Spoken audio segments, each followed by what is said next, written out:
Assalamualaikum warahmatullahi wabarakatuh. Kami dari kelompok 5, kelas 2B D3 Akuntansi Politeknik Negeri Malang. Di sini kami akan mempresentasikan mengenai analisis perusahaan PT Aneka Tambang Tbk. Sebelumnya, perkenankan kami untuk memperkenalkan diri. Dengan saya sendiri, Alvina Gata Alexandra, nomor absen 3. Saya Andika Yudha Tatmajayanto, nomor absen 5. Saya Meliana Triwanti, nomor absen 16. Saya Vivin Kurnia Arum, nomor absen 26.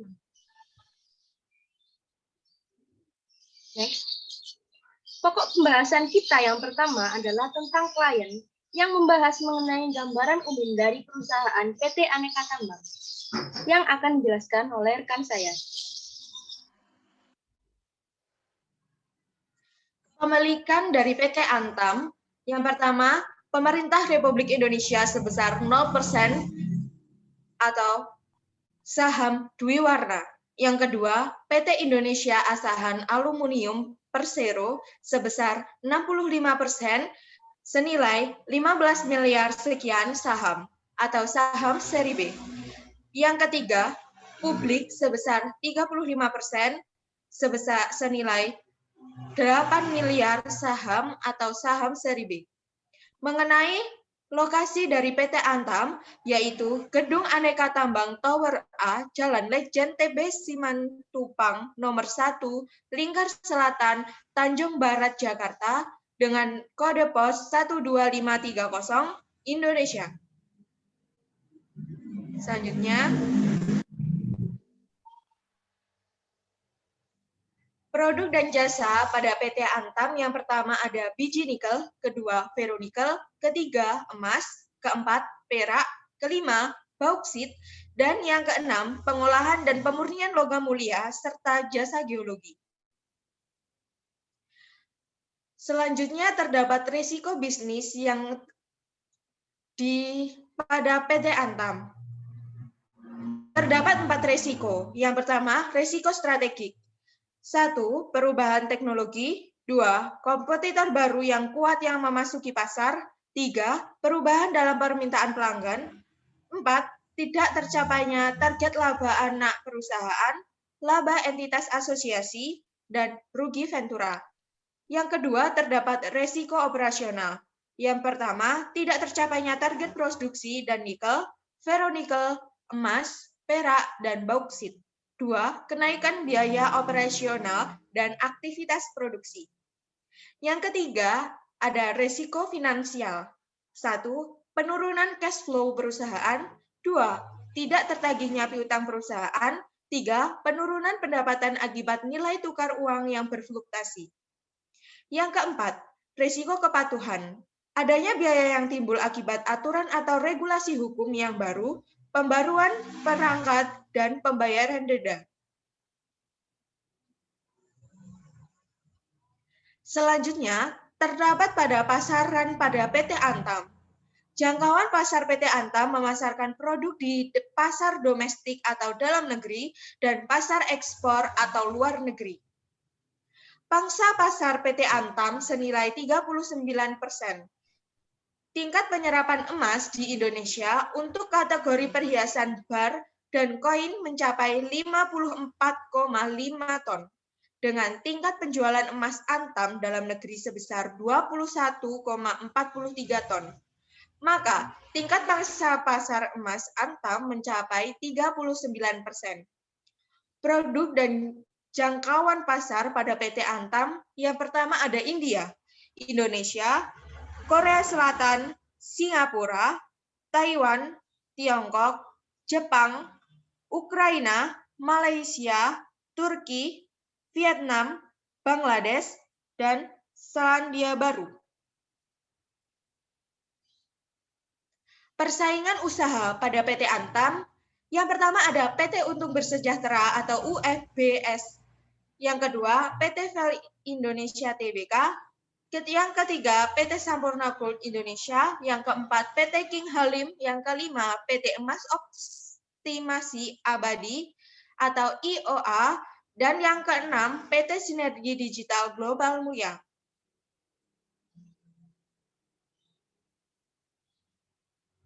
Dan selanjutnya, sifat bisnis PT Antam. PT Aneka Tambang Tbk merupakan perusahaan manufaktur yang bergerak di bidang pertambangan yang terdiversifikasi dan terintegrasi secara vertikal yang berorientasi ekspor, di mana perusahaan mengoperasikan mesin, peralatan, dan bahan-bahan mentah menjadi barang jadi yang memiliki nilai jual. Kegiatan yang dilakukan mencakup kegiatan eksplorasi, penambangan, pengolahan, hingga pemasaran dari komoditas biji nikel, ferronikel, emas, perak, dan bauksit.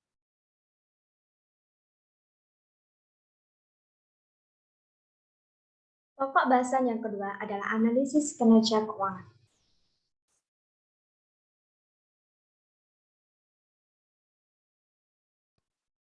Yang pertama yaitu perbandingan neraca. Sebelum saya menjelaskan tentang perbandingan neraca, saya ingin memberitahukan bahwa kami telah melakukan peringkasan dalam laporan posisi keuangan PT Antam sedemikian rupa agar memudahkan kita dalam menganalisa. Yang kedua, untuk mencari persentase akun yang ada dalam laporan posisi keuangan. Caranya adalah akun yang dicari dibagi dengan total aset dikali 100%. Baik, saya akan menjelaskan persentase yang ada dalam laporan posisi keuangan. Akun yang pertama yaitu adalah kas. Pada tahun 2019, persentase yang dimiliki yaitu 12,04%. Sedangkan pada tahun 2020, persentase yang dimiliki yaitu sebesar 12,56%.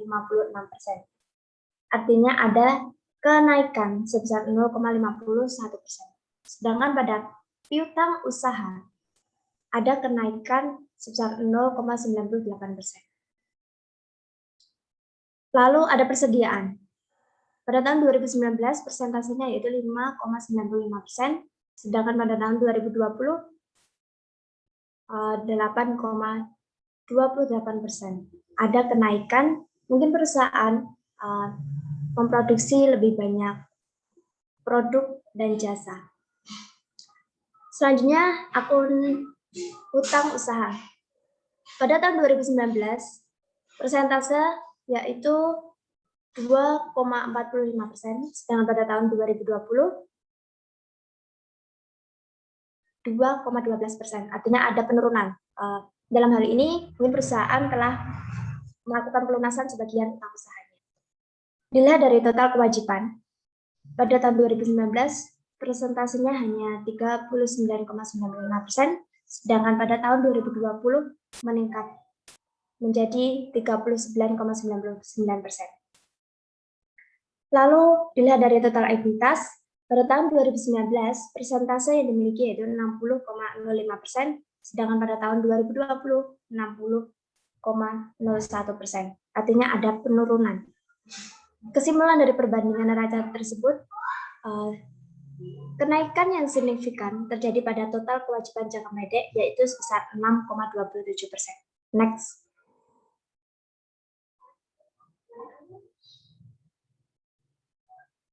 Selanjutnya yaitu perbandingan laba rugi.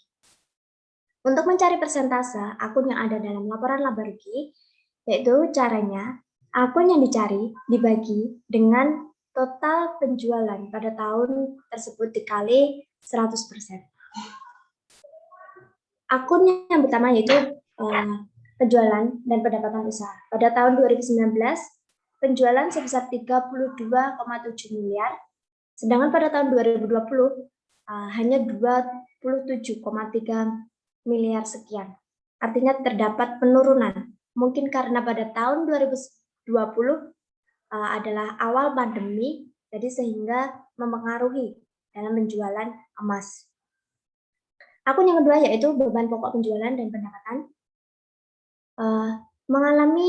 Dalam akun ini mengalami kenaikan sebesar 2,76%, artinya dipengaruhi dengan adanya kenaikan harga emas pada PT Antam selama pandemi tahun ini.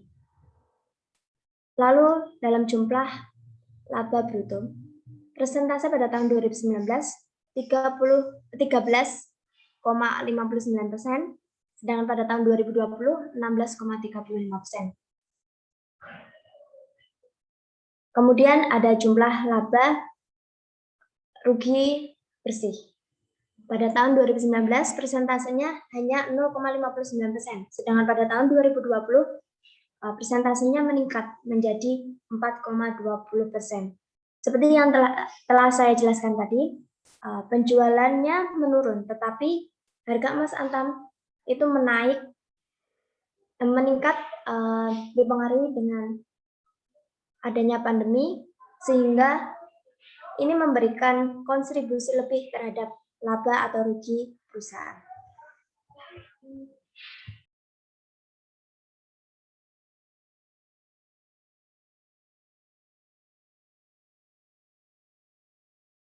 Yang selanjutnya perbandingan rasio keuangan. Yang pertama rasio likuiditas.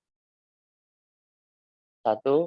Current ratio sama dengan aset lancar per kewajiban jangka pendek dikali 100%. Pada tahun 2019 sebesar 144,81% dan pada 2020 121,15%. Artinya meskipun terdapat penurunan persentase di tahun 2020, tetapi dalam hal ini dapat dikatakan bahwa perusahaan mampu untuk menutupi utang lancar. Yang kedua, quick ratio sama dengan aset lancar kurangi persediaan per kewajiban jangka pendek. Pada tahun 2019 sama dengan 110,87% dan pada 2020 sama dengan 86,38%.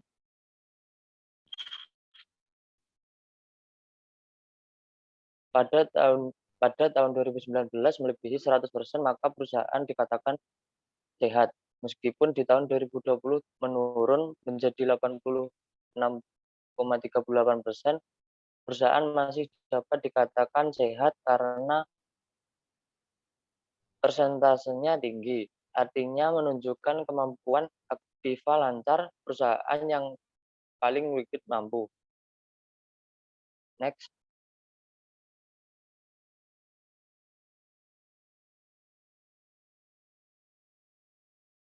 Yang keempat, margin laba kotor sama dengan laba kotor per penjualan dikali 100%. Pada 2019 sebesar 13,59%. Pada 2020 sebesar 16,35%. Ukuran persentase dari setiap hasil sisa penjualan sesudah perusahaan membayar harga pokok penjualan. Yang kelima, ROA atau Return on Asset sama dengan laba bersih per total aset dikali 100%. Pada 2019 sebesar 0,64% dan pada 2020 3,62%. Pada tahun tersebut, hal ini berarti ada peningkatan kemampuan perusahaan dalam menghasilkan laba dengan semua aktiva yang dimiliki oleh perusahaan. Yang keenam, margin laba bersih sama dengan laba bersih per penjualan dikali 100%. Pada 2019 sebesar 0,59% dan pada 2020 sebesar 4,20%. Ukuran persentase dari setiap hasil sisa penjualan sudah dikurangi semua biaya dan pengeluaran, termasuk bunga dan pajak. Next.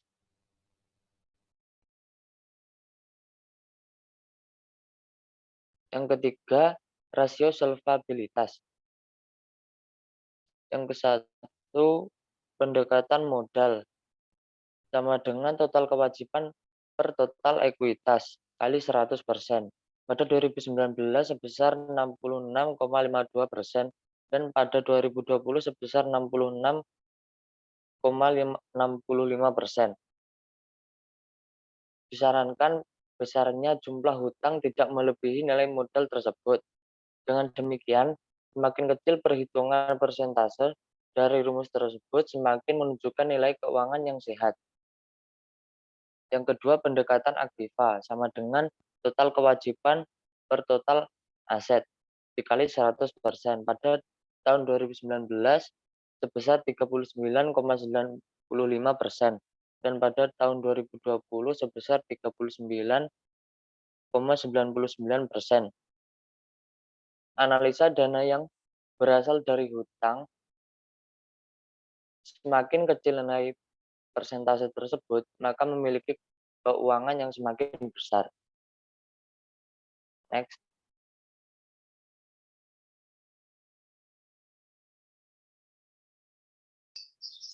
Selanjutnya adalah perbandingan elemen dalam laporan keuangan. Yang pertama ada hubungan kas dan penjualan. Pada laporan laba rugi, terlihat bahwa penjualan mengalami penurunan dari tahun 2019 ke tahun 2020, di mana pada tahun 2019 penjualan mencapai 32 miliar sekian, dan pada tahun 2020 penjualan hanya mencapai 27 miliar sekian. Sedangkan jumlah kas pada laporan posisi keuangan mengalami kenaikan. Hal ini dibuktikan pada laporan posisi keuangan bahwa jumlah kas pada tahun 2019 sejumlah 3,6 miliar dan pada tahun 2020 sejumlah 3,9 miliar. Hal ini disebabkan oleh informasi arus kas pada laporan arus kas, di mana menunjukkan adanya penurunan pembayaran kepada pemasok, penurunan pembayaran bunga, penurunan pembayaran untuk perolehan aset tetap, penurunan pembayaran pinjaman, penurunan pembayaran dividen, penurunan pembayaran pajak penghasilan, dan lain-lain. Next. Hubungan yang kedua ada penjualan dan persediaan. Pada laporan laba rugi terlihat bahwa penjualan dari tahun 2019 dan tahun 2020 mengalami penurunan. Namun dalam akun persediaan mengalami kenaikan. Hal ini dapat dikatakan sebagai elemen yang berhubungan, karena pada saat tingkat penjualan menurun, barang yang terjual juga ikut menurun atau lebih sedikit, sehingga terjadi penumpukan dan persediaan akhir barang jadi menjadi meningkat. Untuk persediaan tiap-tiap produk dapat dilihat di catatan atas laporan keuangan. Next. Hubungan yang ketiga ada hubungan penjualan, beban, dan laba. Laba adalah penjualan dikurangi dengan beban. Pada laporan laba rugi 2019 dan 2020, penjualan mengalami penurunan. Namun laba perusahaan mengalami kenaikan. Masalah ini adalah akibat dari beban pokok penjualan dan beban usaha, khususnya beban penjualan dan pemasaran yang menurun sebesar 30%. Hal ini juga terjadi karena adanya kenaikan bagian keuntungan entitas asosiasi, penurunan kerugian kurs, dan penurunan beban pajak penghasilan yang menyebabkan laba menjadi meningkat. Dilihat dari hal tersebut, penurunan penjualan tidak terlalu merugikan perusahaan. Namun perusahaan harus tetap mengevaluasi dan merancang strategi untuk meningkatkan penjualan dan meminimalkan beban. Untuk keterangan mengenai masing-masing beban dapat dilihat di catatan atas laporan keuangan. Next. Perbandingan yang terakhir ada hubungan laba dan ekuitas. Pada laporan laba rugi terlihat bahwa laba perusahaan pada tahun 2019 dan tahun 2020 mengalami kenaikan dan pendapatan komprehensif mengalami penurunan, di mana laba pada tahun 2019 sebesar 193 juta dan pada tahun 2020 sebesar 1,1 sekian miliar. Walaupun pendapatan komprehensif mengalami penurunan, namun nilainya tidak sebanding dengan kenaikan laba perusahaan, sehingga ekuitas tetap mengalami kenaikan. Kenaikan ekuitas ini dapat dilihat pada laporan perubahan ekuitas, di mana saldo laba mengalami kenaikan.